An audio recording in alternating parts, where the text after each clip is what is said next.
Good day, everyone, and Merry Christmas. I hope each and every one of you is having a wonderful time and that you have some wonderful plans, whether it's alone or with family. I pray that God blesses you richly. Also, I have a devotional thought for you today.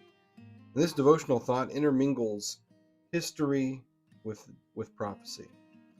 So, if you look at the Bible, and especially the book of Luke, which gives us more detail, you see something really interesting. You see Mary and Joseph taking this long trek back to Bethlehem.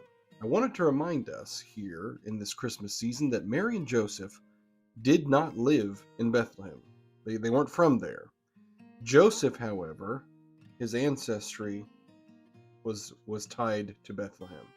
So, why is that important? Well, there's many reasons why that's important. It's because Mary and Joseph did not plan it that way. If you're a typical lady that's having a baby, you have a birth plan and you have all these things that you've already decided were going to happen. And then Caesar Augustus sends out a decree that the whole world would be taxed, the whole Roman world, which basically was basically the whole world, and everything under the umbrella of Roman society. Now, what was this tax for? It could have been for many things. Most likely it was for more weaponry, more military might. This was during a time called the Pax Romana, which was supposed to be the most peaceful time in Roman history. And it was only peaceful because they had military might. They could intimidate everybody. But that's setting aside here for a second. How do we know that it wasn't for like aqueducts or roads or something like that? Because normally those kind of taxes would only happen regionally. Hey, we're going to go in there, we're going to build this system, and we're just going to tax that area.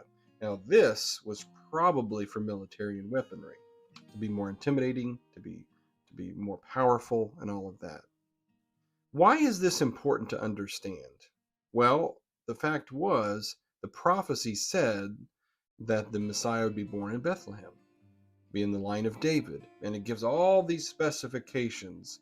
And if Mary and Joseph would not have done what they did and made that trek, the prophecy would not have been fulfilled. They did not plan, or they did not go over to Caesar Augustus and say, hey, can you send out a decree really quick? We're trying to fulfill a prophecy. If you could do that, that'd be great. No, it all happened perfectly according to God's design.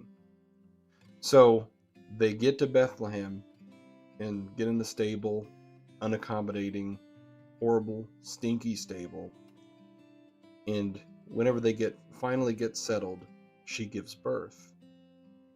It's just amazing to me that in the context of this military buildup, intimidation, power that the Roman government is trying to exercise over the people, here comes the King of the Jews, the King of all, the Prince of Peace.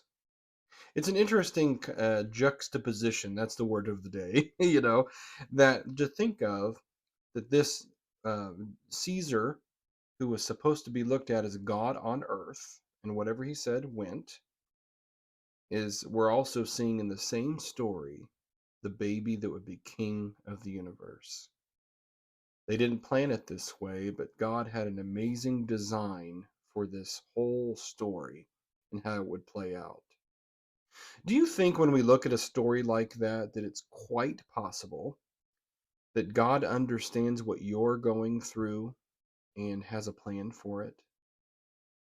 And no matter what you put into place under your own power, God's design is even more perfect than that.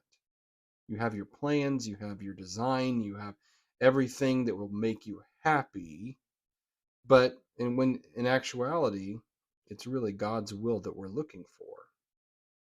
This Christmas season, when we're talking about gift giving and when we're talking about spending time together, we have our plans and our schedules, and it gets really overwhelming. Why don't we start really meditating on the fact that God has everything under control, and he could put it all upside down if he wanted to. So that's something that can scare us, or something can give us a lot of hope that God has it under control. Well, I hope you have a great day today.